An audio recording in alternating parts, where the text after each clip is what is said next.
I heard it a few days ago, the slow footsteps as it trudged over the fresh earth and grass.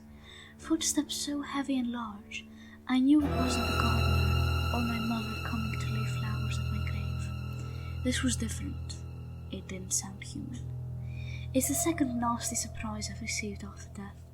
The first was discovering there was no heaven or hell, only this endless resting under the earth in the box they put me in. Don't ask me what happens to people they cremate. Perhaps they are the lucky ones. All I know is that as I lay dying after my boyfriend murdered me, I was sure that for me, a 17-year-old girl who had done nothing wrong other than date the sort of boy who flew into a jealous rage when any other boy looked at me, there would be something prettier than this. But there isn't. We all end up like this instead, no matter how good or bad we are. I wish I could tell my mother about this, but the living and dead cannot communicate. Those are the unwritten ancient rules between us. Over time, my mother would visit my grave and tell me what was happening in the land of the living. They arrested my boyfriend. He's serving time in prison. So whatever is walking over my grave every night is not him.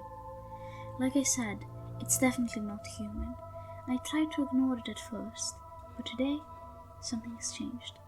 Today, I can sense something digging. Something is making its way down from the soft earth above. Whenever I feel the scrapes and knocks on my coffin, whatever is left of me feels the tendrils of fear I once felt in life. When I feel the wood above me start to shake, dirt dropping next to my decaying bones, the feeling grows stronger.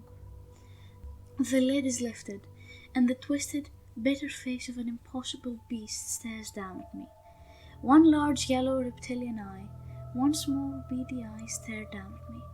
It's a pastiche of every monster that terrified me as a child, and if I could scream, I would. It lifts my rotting flesh into the moonlight with its large claws. Then it tosses my body into a sack full of corpses, every single one of them a child or someone taken too young. We can't speak to each other, but I can feel their fear from dismembered, useless bodies. And then the beast lifts the sack and tosses it. We feel ourselves falling down, down, down, until we finally hit the cold, terrifying, and hard. Bones and decayed flesh cracking. The beast opens the sack. I was wrong. There is no heaven, but there definitely is a hell.